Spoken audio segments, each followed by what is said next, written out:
এবং যারা বিগিনার আছেন তাদেরকেও শিখাইতে চাইতেছি। সো একদম শুরু থেকেই আমি বলি, সেটা হচ্ছে ফ্রিল্যান্সিং কি, এই জিনিসটা অবশ্যই আমাদের জানা দরকার। ফ্রিল্যান্সিং হচ্ছে মূলত আমরা কি করি, বিভিন্ন কোম্পানিতে চাকরি করি বা বিজনেস করি, সেটা হচ্ছে আমাদের ট্রেডিশনাল জব। বাট ফ্রিল্যান্সিংয়ের যে বিষয়টা, এটা হচ্ছে আপনার মূলত কোনো কোম্পানিতে পার্মানেন্ট এমপ্লয়ি না হয়েও আপনার কোনো একটা নির্দিষ্ট স্কিল দিয়ে কোনো একজনের বা ক্লায়েন্টদের কাজ করে দিয়ে যে ইনকামটা আপনারা করবেন, এটাকেই আসলে মূলত বলে ফ্রিল্যান্সিং। বাট অনেকেই রয়েছেন আমাদের মধ্যে ফ্রিল্যান্সিং এবং আউটসোর্সিং এই দুইটার ভিতরে গুলিয়ে ফেলেন। ফ্রিল্যান্সিং এবং আউটসোর্সিং বিষয়টা একটা আরেকটার সাথে জড়িত, বাট দুইটা একই বিষয় না। ফ্রিল্যান্সিংটা তো বললামই আপনাকে, আউটসোর্সিংটা যদি আমি আপনাকে এক্সপ্লেন করি শর্টলি, এটা হচ্ছে অনেকটা আহ, বিষয়টা এরকম হতে পারে, ধরেন আমার ইউএসের একজন বায়ারটা আমার, তার কাছ থেকে আমি কোনো একটা নির্দিষ্ট প্রবলেম সলভ করার একটা জব নিলাম বা একটা কাজ নিলাম। সেই কাজটা আমি না করে অন্য আরেকজনকে দিলাম, অন্য আরেকজনকে দিয়ে করিয়ে নিলাম। তো আমি যে অন্য আরেকজনকে দিয়ে করিয়ে নিচ্ছি, এটা হচ্ছে আমার জন্য আউটসোর্সিং। এটা কিন্তু আমার জন্য ফ্রিল্যান্সিং হচ্ছে না, এটা আমার জন্য আউটসোর্সিং হচ্ছে। বাট যিনি করতেছে এই কাজটা, মূলত যিনি করতেছে ওনার জন্য হচ্ছে এটা ফ্রিল্যান্সিং। সো এটা হচ্ছে ফ্রিল্যান্সিংয়ের বিষয়। এখানে আসলে আহ, এটা আসলে জটিল কোনো কিছু না। একটু কমন সেন্স ইউজ করে চিন্তা করলে বোঝা যায় আসলে ফ্রিল্যান্সিং জিনিসটা কী। এরপরে যদি আমরা যেই স্কিলটা শিখবো সেটা নিয়ে আপনাদেরকে আমি শর্টলি একটা ব্রিফ দেই, যেটা হচ্ছে ওয়ার্ডপ্রেস ওয়েবসাইট ক্রিয়েশন স্কিল। এই স্কিলটা চুজ করাটা একটা ওয়াইজ ডিসিশন হবে এই মুহূর্তে। এর বেশ কিছু রিজন রয়েছে। যদি আমি আপনাদেরকে এক্সপ্লেন করি, সেটা হচ্ছে ওয়ার্ডপ্রেস শেখাটা তুলনামূলকভাবে অন্য অন্য যে স্কিলগুলো রয়েছে আশেপাশে ফ্রিল্যান্সিংয়ের, সেটা হতে পারে আপনার ভিডিও এডিটিং, সেটা হতে পারে আপনার কন্টেন্ট রাইটিং, এই জিনিসগুলোতে একটু এক্সট্রা লেভেলের ক্রিয়েটিভিটি লাগে। বাট ওয়ার্ডপ্রেস ওয়েবসাইট দিয়ে ওয়ার্ডপ্রেস দিয়ে ওয়েবসাইট ক্রিয়েশনের যে স্কিলটা রয়েছে, এখানে ক্রিয়েটিভিটি প্রয়োজন আছে অবশ্যই, বাট অন্যগুলোর থেকে কম্পারেটিভলি একটু ইজি এটা শেখাটা। এখানে আবার ওয়ার্ডপ্রেস দিয়ে কিন্তু আমরা কোডিং না করে ওয়েবসাইট বানাইতে পারি। বাট কোডিং করে যখন ওয়েবসাইট বানাইতে হয়, তখন বিষয়টা আবার অন্য নেক্সট লেভেলে চলে যায়। সেটা নিয়ে আলোচনা করতেছি না, আমি জাস্ট ওয়ার্ডপ্রেস, এটা হচ্ছে অনেকটা কি বলে, ইটস লাইক এ ফ্রেমওয়ার্ক। এটাকে বলা হচ্ছে সিএমএস, যেটা হচ্ছে কন্টেন্ট ম্যানেজমেন্ট সিস্টেম। এই সিস্টেমটা ইউজ করে আমরা লাইক ফেসবুকে যেমন এখানে পোস্ট করতে পারি, ওইখানে যে কমেন্ট করতে পারি, লাইক করতে পারি, এরকম একটা কন্টেন্ট ম্যানেজমেন্ট সিস্টেম আছে।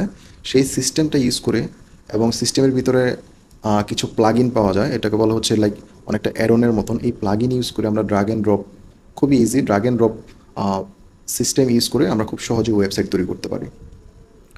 তো স্কিলটা কম্পারেটিভলি ইজি শেখাটা। পাশাপাশি অনেকেই চিন্তা করেন যে বর্তমানে এআই এর যুগ চলতেছে, হয়তোবা এই ওয়েবসাইট ক্রিয়েশন স্কিলটা ওইভাবে কাজ করবে না, বা এখন অনেক এআই সিস্টেম তৈরি হয়েছে যেখান থেকে খুব সহজেই ওয়েবসাইট তৈরি করে ফেলা যাচ্ছে। এটা হচ্ছে, এই যে সিস্টেমগুলো তৈরি হয়েছে, এই সিস্টেমগুলো কিন্তু আমাদের আমরা যারা আছি, যারা ফ্রিল্যান্সার আছি, তাদের জন্য। এগুলো কিন্তু যারা বিজনেস ওনার, তাদের জন্য না। তাদের জন্য এই সিস্টেমগুলো না, এই জন্যে যে তাদের কাজ কিন্তু আসলে এই ওয়েবসাইট বানানো শেখানো বা ফ্রিল্যান্সিং সার্ভিস দেয় না। তাদের কাজ হচ্ছে মূলত বিজনেস কেন্দ্রিক, বিজনেস ফোকাস, তাদের বিজনেসকে স্কেল আপ করা।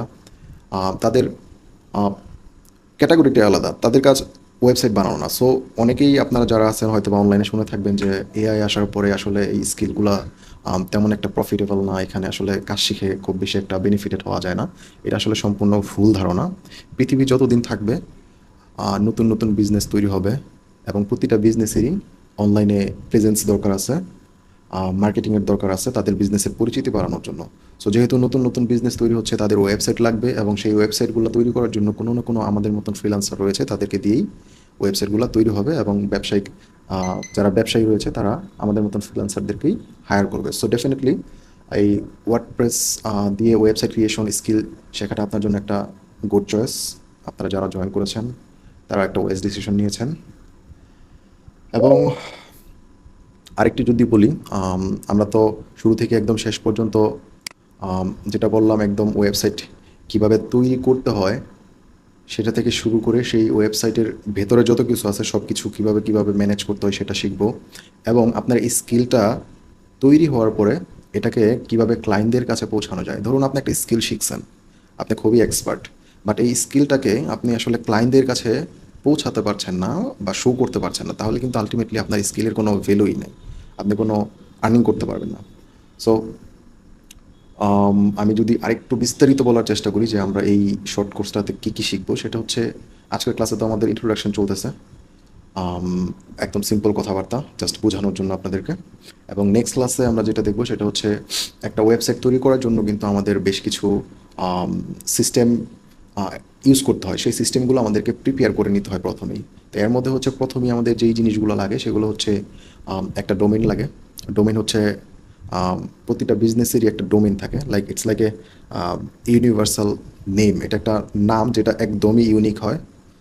ফর এক্সাম্পল Facebook.com, এটা কিন্তু একদম ইউনিক একটা নাম।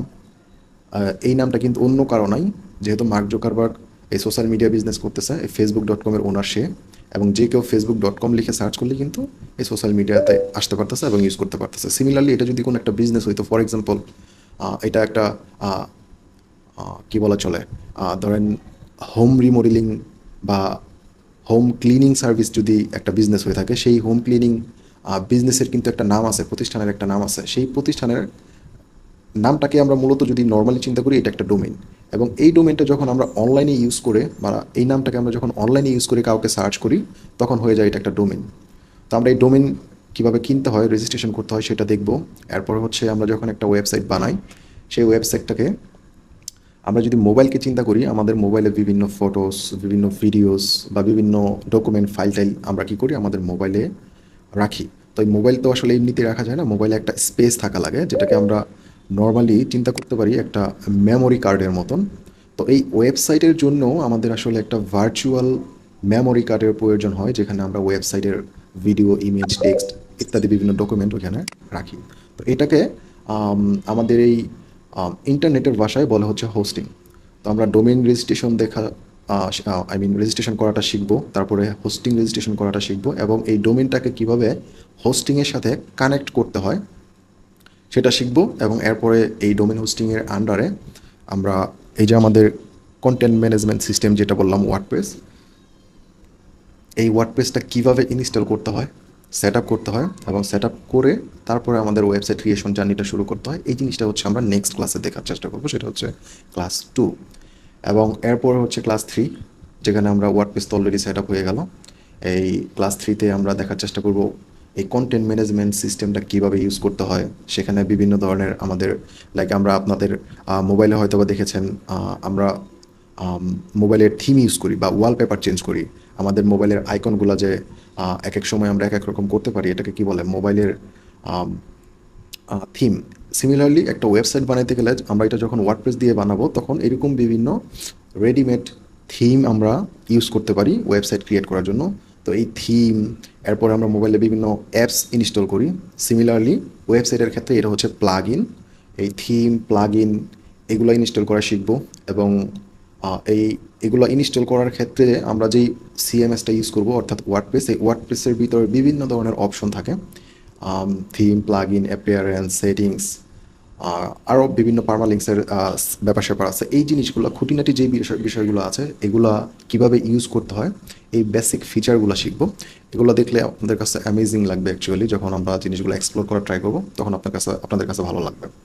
এবং এটা হচ্ছে থার্ড ক্লাসের আমাদের লেসন। এবং এরপরে যে ক্লাসটা আমরা করব, আমরা কিন্তু আমাদের পোস্টে মেনশন করেই দিয়েছি যে আমরা 6টা ক্লাস করব, এবং লাস্টে যে যারা আসলে কন্টিনিউ করবে তাদের জন্য একটা বোনাস রিসোর্স হিসাবে এআইকে আমরা কীভাবে ইউজ করবো ওয়েবসাইট ক্রিয়েশনের ক্ষেত্রে, আমাদের এই জার্নিটাকে সহজ করার ক্ষেত্রে, সেটাও কিন্তু আমরা দেখাবো।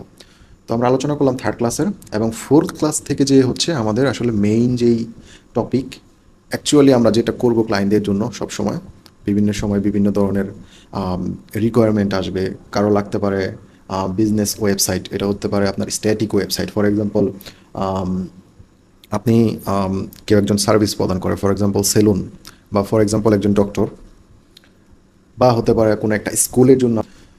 এটা হচ্ছে আমরা একটা বিজনেস ওয়েবসাইট ক্রিয়েট করব। এবং এরপর নেক্সট ক্লাসে যে আরেকটা যদি বলি বিজনেস ওয়েবসাইট যেটা, এটা হচ্ছে আমরা মূলত একটা ল্যান্ডিং পেজ ক্রিয়েট করব।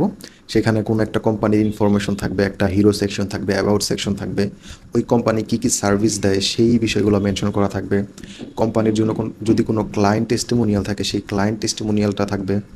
এরপর হচ্ছে একটা কন্ট্যাক্ট ফর্ম থাকবে, যেখানে ইউজাররা তাদের কন্ট্যাক্ট ডিটেলস সাবমিট করে এই ব্যবসার সাথে কন্ট্যাক্ট বা কমিউনিকেশন করতে পারবেন। তো এরকম একটা সিম্পল ল্যান্ডিং পেজ আমরা ক্রিয়েট করবো ক্লাস 4-এ। এরপরে যে হচ্ছে ক্লাস 5টা খুবই ইম্পর্টেন্ট, যেহেতু আপনারা জানেন বাংলাদেশে এখন অ্যাকচুয়ালি ই কমার্সের জোয়ার চলতেছে। লাইক শপিং সিস্টেমটা এই আপনার কোভিডের আগেও মানুষ অনলাইন থেকে কেনাকাটা করতে অতটা স্বাচ্ছন্দ্য বোধ করতো না, বাট বর্তমানে আপনাদের নিজেদেরকে দিয়েও যদি চিন্তা করেন দেখবেন আপনারা অনলাইনে অনেক কেনাকাটা করেন। সো অনলাইনে বর্তমানে বাংলাদেশে আসলে ই কমার্সের স্বর্ণযুগ চলতেছে। সো আমরা কীভাবে ই কমার্স ওয়েবসাইট ক্রিয়েট করতে হয় এবং আমরা একটা basic e commerce website create করেও দেখাবো। সেখানে দেখার চেষ্টা করবো কীভাবে প্রোডাক্ট আপলোড করতে হয়, শপ পেজ সেট আপ করতে হয়, কার্ট পেজ সেট আপ করতে হয় এবং চেকআউট সেট আপ করতে হয়। পাশাপাশি আমরা এটাও দেখবো যে সেখানে আমরা কীভাবে পেমেন্ট গেটওয়ে ইন্টিগ্রেট করতে পারি। লাইক বিকাশ দিয়ে যে কেউ আপনার ওয়েবসাইটে ঢুকে একটা প্রোডাক্ট কিনে সেখানে পেমেন্ট করতে পারবে। সো এই জিনিসটা আমরা দেখবো, এটা খুবই ইম্পর্টেন্ট একটা ক্লাস হবে ক্লাস 5। সো এই একটা ল্যান্ডিং পেজ ক্রিয়েট করা, এরপরে হচ্ছে একটা ই কমার্স ওয়েবসাইট ক্রিয়েট করা, এই দুইটার মাধ্যমে আমরা মোটামুটি যেই বেসিক সিস্টেমগুলো আছে কীভাবে একটা ওয়েবসাইট শুরু থেকে শেষ পর্যন্ত ক্রিয়েট করতে হয় সেই জিনিসটা শিখে ফেলবো। এবং লাস্ট ক্লাস যেটা হবে ক্লাস 6, সেখানে হচ্ছে আপনারা যা স্কিলটা শিখলেন এই স্কিলটা কীভাবে আপনারা মনিটাইজ করতে পারেন বা কীভাবে আপনারা সেল করে আর্ন করতে পারেন, অর্থাৎ ক্লায়েন্ট হান্টিং কীভাবে করতে হয়, ক্লায়েন্টদেরকে কোথায় আপনারা খুব সহজে খুঁজে পেতে পারেন। লাইক এখন তো আপনারা একটা বেসিক স্কিল শিখলেন, এই স্কিলটাকেই কীভাবে আপনারা সেল করে অনলাইন থেকে আর্ন করতে পারেন খুব সহজেই। এই বিষয়গুলো নিয়ে আলোচনা করব আপনাদেরকে। মোটামুটি একটা প্র্যাকটিক্যালি আমি দেখাই দেওয়ার চেষ্টা করব যে কীভাবে ক্লায়েন্টদেরকে খুঁজে পাবেন, কোথায় পাবেন। এবং সর্বশেষ যেটা হবে, আপনি ক্লায়েন্ট পাইলেন যে একটা ক্লায়েন্ট আসছে, তার একটা ওয়েবসাইট লাগবে, সে আপনাকে নক করলো, বাট আপনার মতন তো অনেক সেলার আছে অনলাইনে, তাদেরকেও সেই শুধুমাত্র ডিরেক্টলি আপনাকেই নক করবে না, সে এরকম আপনার মতন আরও 2-4 জনকে নক করতে পারে।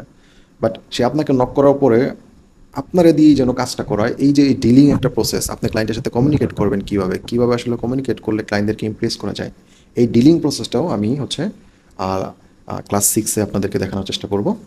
এবং এটা কমপ্লিট করার পরে যেই বোনাস ক্লাসটা থাকবে সেটা হচ্ছে ক্লাস 7, যেটা আমি আসলে ফেসবুক পোস্টে মেনশন করি নাই। সেখানে হচ্ছে লাস্ট ক্লাসে আপনাদের এই যে ওয়েবসাইটগুলো ক্রিয়েট করলেন, একটা ল্যান্ডিং পেজ ক্রিয়েট করা দেখাইলাম ক্লাস 4-এ, ক্লাস 5-এ যে একটা ই কমার্স ওয়েবসাইট ক্রিয়েট করা শিখাইলাম। এই যে কাজগুলো যে আপনি ম্যানুয়ালি ওইখানে করলেন, এই ম্যানুয়াল কাজগুলোকে কীভাবে আপনি অটোমেটেড করতে পারেন আর সহজে এগুলো দ্রুত করে ফেলতে পারেন। ধরেন আপনি একটা ক্লায়েন্টের সাথে কাজ করতেছেন, ডিল করতেছেন বা কথাবার্তা বলতেছেন, তাকে ইনস্ট্যান্টলি একটা ডেমো দেখাই দিলেন যে আপনার ওয়েবসাইটটা এরকম হইতে পারে, আমরা এরকম একটা ডিজাইন করে দিব। এই যে প্রসেসগুলো, ক্লায়েন্ট ডিলিং প্রসেসটা আরও সহজ কীভাবে করা যায়, পাশাপাশি আপনারা যখন কাজ করবেন আপনাদের কাজগুলো কীভাবে আরও খুব সহজে কমপ্লিট করতে পারেন, এই বিষয়টা হচ্ছে আমি দেখানোর চেষ্টা করব আপনাদের ওই বোনাস ক্লাসে। তো এই হচ্ছে ক্লাসের ব্যাপার স্যাপার।